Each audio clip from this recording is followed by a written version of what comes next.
Hello and welcome back to the Health Boardroom. I'm Ron, and today we are diving into a topic that has been shaping conversations in living room, hospitals, board meetings, and even congressional offices across the country. It's something that affects more than just the policies and the politics.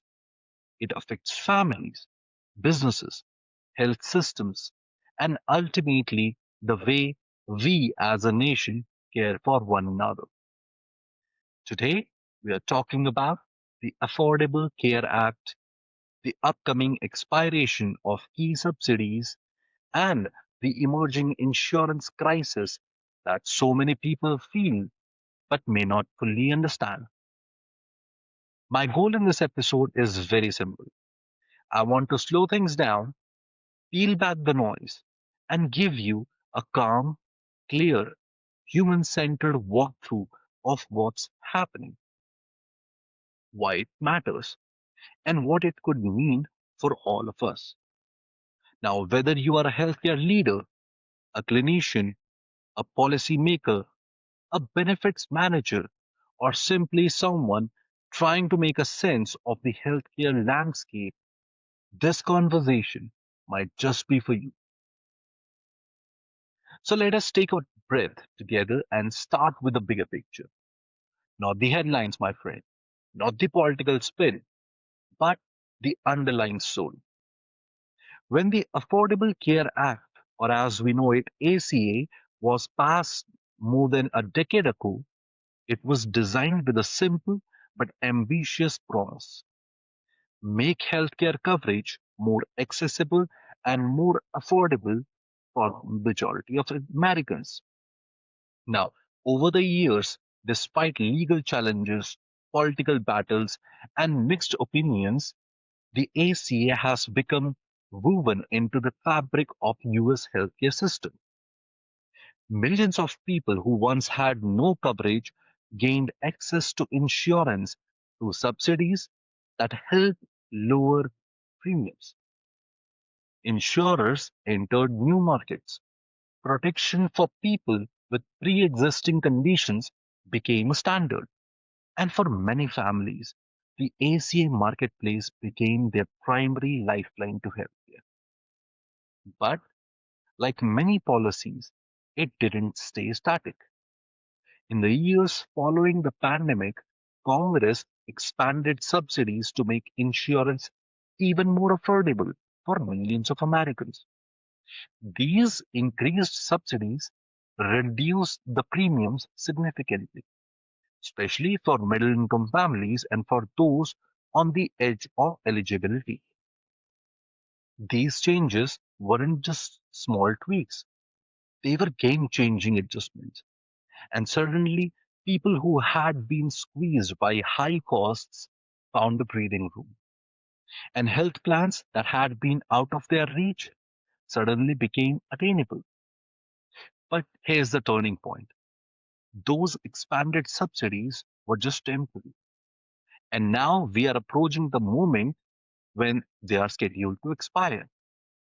If that happens without legislative action, millions of Americans could see their insurance premiums rise sharply. Some estimates suggest that many families could face increases in the hundreds or even thousands of dollars per year. For some, that shift is simply too much. And what happens for many people when healthcare becomes unaffordable is that they delay care, they forego coverage, or may even shift into lower quality plans that don't protect them in moments of emergency or illness. So when we talk about insurance crisis, we are not being dramatic.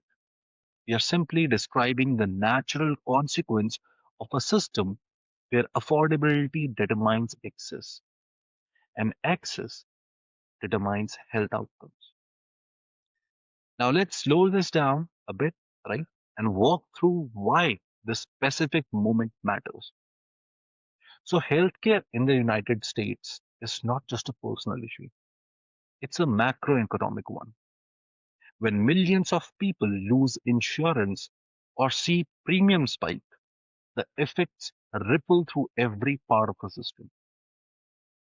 Hospitals see more uncompensated care. Employers face workforce challenges as employees navigate health insecurity. Providers see delayed diagnosis and more severe presentations of the conditions that could have been managed earlier. Insurers, on the other hand, recalibrate pricing, markets shift, and policymakers feel pressure to respond quickly in a highly polarized environment. This is not a theoretical conversation. It is something that has real, immediate, and long term consequences for health equity, business stability, and public health. Now, you might be asking, hey, how did we get here? Why were the subsidies temporary in the very first place? Politics, budgeting, and the unique way US legislation often works. Temporary expansions are easier to pass, especially during emergencies. And while they provide short term relief, they also create long term uncertainty. Now, these enhanced subsidies were introduced at a time when Americans faced economic instability and needed an immediate support. And that support worked. But now we are at the end of that timeline, and the question becomes what happens next? So let's talk about what this means for real people. Imagine a family of four, right? Earning just enough to feel middle class, but not enough to comfortably absorb unexpected expenses. Maybe they run a small business. Maybe they work multiple jobs. Maybe they are doing all the right things, but still feel one step away from falling behind. With the subsidies in place, their monthly premium might have been manageable, something that fits into the budget without causing too much strain. But if those subsidies expire, that manageable premium might jump dramatically. Suddenly, they are faced with a trade off: either pay more for insurance or take the risk of going without it. And when you are choosing between healthcare, housing, food, or childcare, those decisions are not just financial, they're emotional too. They shape what it feels like to live in this country. So now let's imagine the working adults who are self employed or gig workers, people who don't get coverage through an employer and rely entirely on the individual marketplace. For them, the ACA subsidies have often been the difference between having stability and being uninsured. When premiums rise, many of these individuals make the painful choice to go without coverage. And we know from decades of data that we have that when people lose insurance, they delay care, skip their medications, and see outcomes worsen over time. Here, we should also talk about the psychological burden of uncertainty, right? Even before subsidies expire, the fear of losing affordable coverage has created an anxiety. People are asking themselves, will I be able to afford my plan next year? Should I switch? Should I shop for something cheaper, even if it is worse? When financial stress intersects with health concerns, it affects every part of life: the work, the family, the mental health, and the overall well being. Now, let's pivot for a moment and explore what this means for the healthcare system itself. Hospitals, especially the community hospitals and safety net organizations, they rely on insured patients to balance their financial operations. When more people become uninsured, hospitals experience a rise in uncompensated care. This strains their budgets, limits their resources, and can lead to service cuts, layoffs, or even closures. We have seen this before. particularly in rural regions where margins are thin. When subsidies expire and insurance become unaffordable, the first places to feel the pressure are often the hospitals that serve the most vulnerable. Primary care providers face their own challenges. If patients lose insurance, they are less likely to schedule preventive visits, annual exams, screenings, or follow up appointments. This affects care continuity, chronic disease management, and ultimately overall health outcomes. It also affects provider revenue and financial stability. Insurers, on the other hand, have to adjust their pricing and projections when millions of customers face sudden cost increases. If healthier individuals drop out of the market because of the premiums rise, the risk pool becomes older and sicker. And when that happens, premiums rise again. It's a vicious cycle that can destabilize insurance markets if left unchecked. Businesses feel the effects as well. When employees or their families lack stable access to care, absenteeism rises, productivity decreases, and health conditions worsen without intervention. Even companies that provide employer sponsored insurance feel the ripple effects as community health deteriorates. So, the expiration of subsidies is not just a policy event, it's a system wide shock that touches every stakeholder. Now, let's zoom out again and ask the deeper question: why does this matter for the future of healthcare? The ACA, in many ways, has become the backbone of the individual insurance market in the United States. Not perfect, not without problems, but essential. And when something is essential, changes to it must be handled with care. The upcoming subsidy expiration is a litmus test for how we navigate healthcare transitions in a polarized era. It forces us to confront uncomfortable tensions, affordability versus fiscal responsibility, personal choice versus public good, federal policy versus state implementations. One of the most important things we can acknowledge in this moment is that healthcare is not just an economic transaction, it's a shared societal commitment. It reflects what we value, how we prioritize well being, and how we support one another during the times of need. When we talk about subsidies and affordability, we are talking about something far deeper than numbers on a spreadsheet. We are talking about the lived experience of millions of Americans. And that is why the conversation matters. That is why this very moment matters. Now, I want to shift to a more human centered reflection, something that often gets lost in policy debates. The people affected by these changes are not abstract. They are not statistics. They are parents, children, workers, retirees, caregivers, and students. They are the people managing chronic conditions, navigating unexpected diagnosis, building families, or simply trying to stay healthy. And when policy changes pull the rug out from under them, the impact is deeply personal.